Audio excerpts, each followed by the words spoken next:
Fala nação, sejam muito bem-vindos mais uma vez ao nosso canal, trazendo mais um corte para vocês que nós vamos reagir juntos com as últimas notícias e informação do nosso Flamengo nesse sabadão. Então, se você está chegando aqui no nosso canal pela primeira vez e puder nos ajudar, já vai deixando o seu like, se inscreva, ative o sino e compartilhe nossos vídeos com seus amigos. Link aqui na descrição desse vídeo para deixar os créditos aí de direitos autorais. Agora vamos aí falar tudo sobre a provável escalação do Mengão para o duelo de amanhã. E um jogo muito importante. O Flamengo pode reassumir a liderança do Campeonato Brasileiro. Basta vencer aí o Fortaleza. O jogo vai ser às 18 horas e 30 minutos da noite.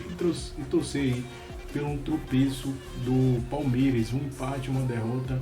E o Mengão vencendo o Fortaleza reassume aí a liderança do Campeonato Brasileiro. O que encara o Fortaleza pelo Brasileirão. Se o assunto é Campeonato Brasileiro, essa euforia tem explicação. O Flamengo tem o melhor ataque, o artilheiro. Arrascaeta é o nome da emoção! E aplicou a maior goleada. Tem também a melhor defesa e é o time que menos perdeu. Amanhã, contra o Fortaleza, no jogo que vai marcar a despedida da torcida antes da Copa do Mundo de Clubes, pode vir o que falta, a liderança. Estamos preparados, não temos que dar desculpa e sim mostrar resultado. Estamos muito focados nisso, vamos deixar o cansaço de lado e vamos buscar essa liderança que todos nós queremos. A liderança depende de uma combinação de resultados. Vitória sobre o Fortaleza e empate ou derrota do atual líder, Palmeiras, diante do Cruzeiro no Mineirão. A dúvida é que Flamengo vai entrar em campo amanhã. O que fez campanha decepcionante na primeira fase da Libertadores tem deixado o torcedor preocupado. Sorte que amanhã o campeonato é outro. E no Brasileirão, o Flamengo tem exibido sua versão mais charmosa.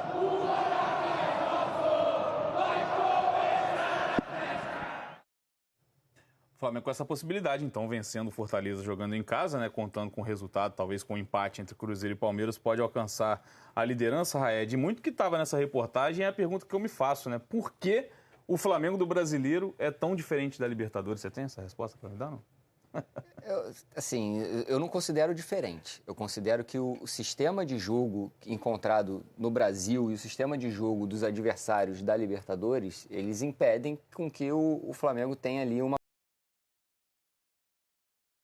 no último terço do campo, pelo corredor central, que é a forma como o Felipe Luiz gosta de jogar. Então, quando você enfrenta times que se fecham muito lá atrás, e o Flamengo, como gosta de jogar pelo corredor central, e não com pontas que abrem o jogo e driblam, então o Flamengo tem certa dificuldade contra times que conseguem colocar as linhas ali compactas e fecham ali a troca de passes desses jogadores por dentro. Mas no Brasileiro também não enfrenta esse tipo de retranca, digamos assim? Principalmente quando joga no Maracanã e as coisas fluem melhor?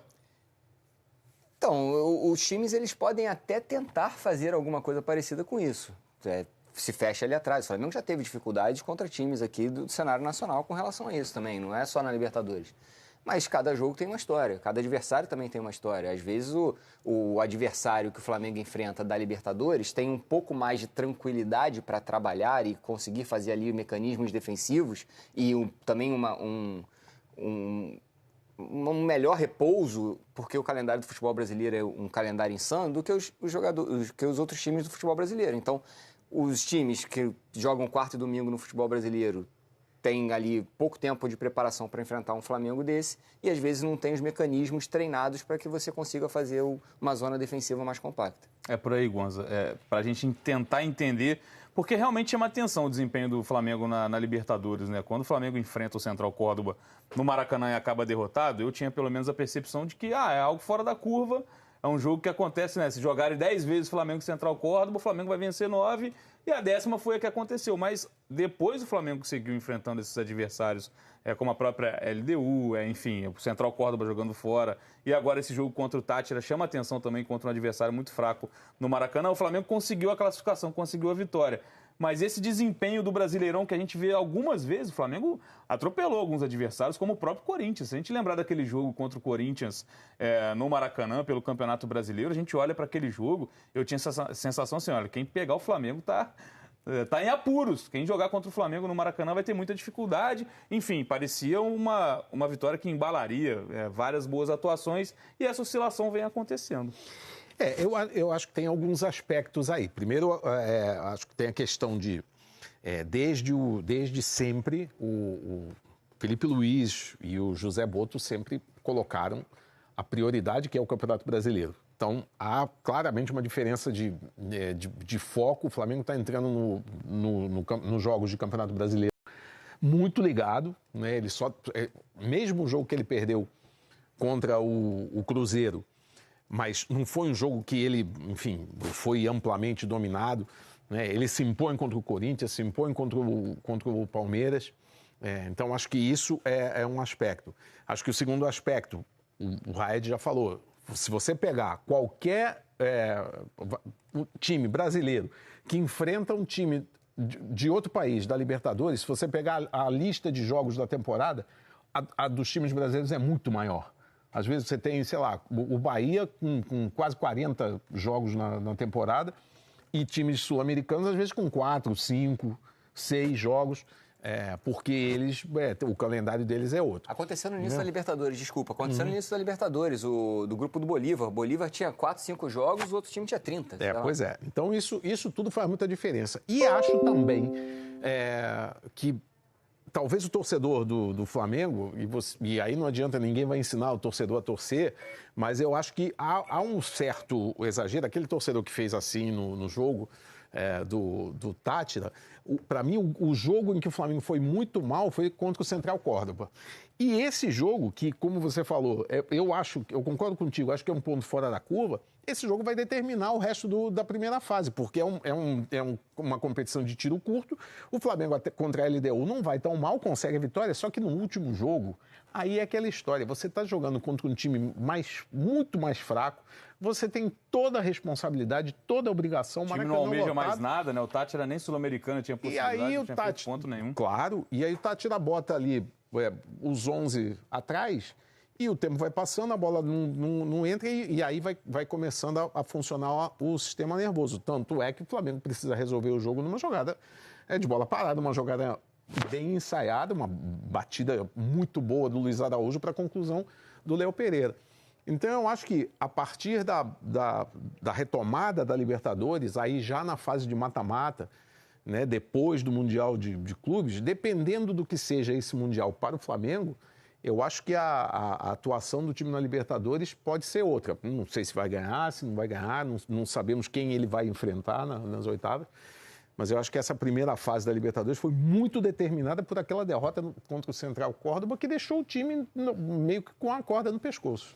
E aí, Raed, o adversário, né, desse fim de semana, de amanhã, no domingo, no Maracanã, é um Fortaleza muito instável também, talvez no maior momento de instabilidade nos últimos anos, né, nessa era Vojvoda por lá. Outra equipe que conseguiu a classificação na Libertadores, mas tendo uma fase de grupos bem abaixo.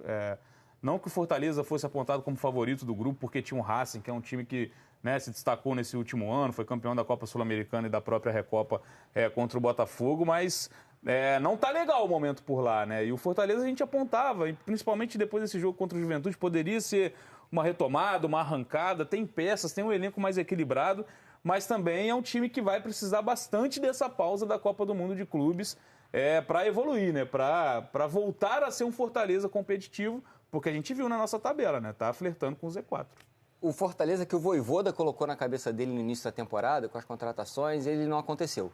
Então, a gente viu o Vojvoda tentando modificar o Fortaleza diversas vezes, colocando um sistema com 3 zagueiros, colocando uma trinca de meio-campistas de controle de bola, colocando o Fortaleza jogando em reação, só que nada disso aconteceu no Fortaleza. O último jogo, ele mudou totalmente seu meio-campo, voltou com o Pochettino, que estava sem oportunidade já fazia uns 2 meses, Pedro Augusto, o Rossetto no meio de campo, contrabalanceando, né, com o que ele sempre pensou nesse meio de campo do Fortaleza, que era um meio de campo de controle, com o Paul Fernandes, com o M. Martínez. Então, o que esperar desse Fortaleza no confronto contra o Flamengo? Honestamente, eu não sei. O que o Vojvoda pensa do time dele nessa reta final antes da pausa para a Copa do Mundo de Clubes da FIFA?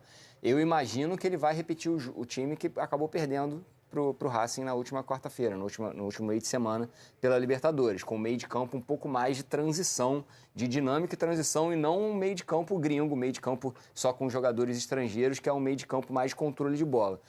Vamos ver, vamos esperar qual vai ser a escalação do Vojvoda, mas ainda assim, o Fortaleza ainda não se achou na temporada.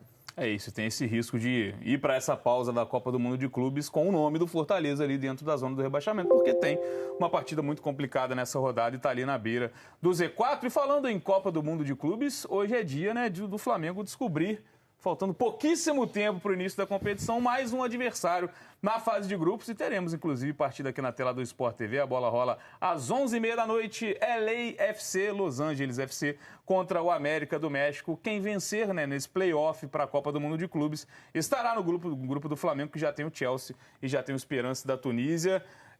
Vem adversário complicado, Gonza. Saiu o Leão, né? O Leão, ele foi colocado no sorteio, ele conseguiu a classificação para a Copa do Mundo de Clubes, e aí depois de muito tempo descobriram que o Leão tem o mesmo dono do Pachuca, né? Não foi possível descobrir antes desse sorteio, enfim, acabou sendo retirada a equipe mexicana.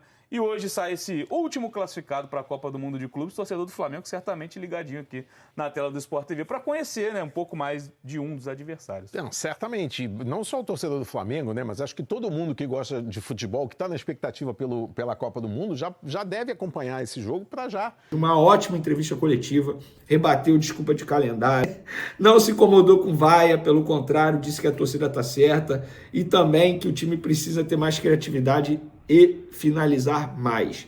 Ele foi perguntado, inclusive, sobre posição ideal em campo. Ele disse, abre aspas, eu gosto de jogar mais pela ponta direita, onde estou mais acostumado, mas onde o Felipe precisar, eu vou estar pronto. Já joguei de ponta direita, de ponta esquerda, já joguei mais por dentro também. Até teve um jogo contra o Bahia que joguei de lateral também. Consegui ajudar. O que eu quero é estar sempre podendo ajudar o Flamengo a sair vitorioso. E ele também disse assim, ó, com certeza estou vivendo meu melhor momento com a camisa do Flamengo, podendo ajudar sempre que estou dentro de campo. É o meu melhor momento também fisicamente, venho atingindo sempre recordes. Ali estão contra o Botafogo, bati alguns recordes físicos. Nesse último jogo voltei a atingir esses números.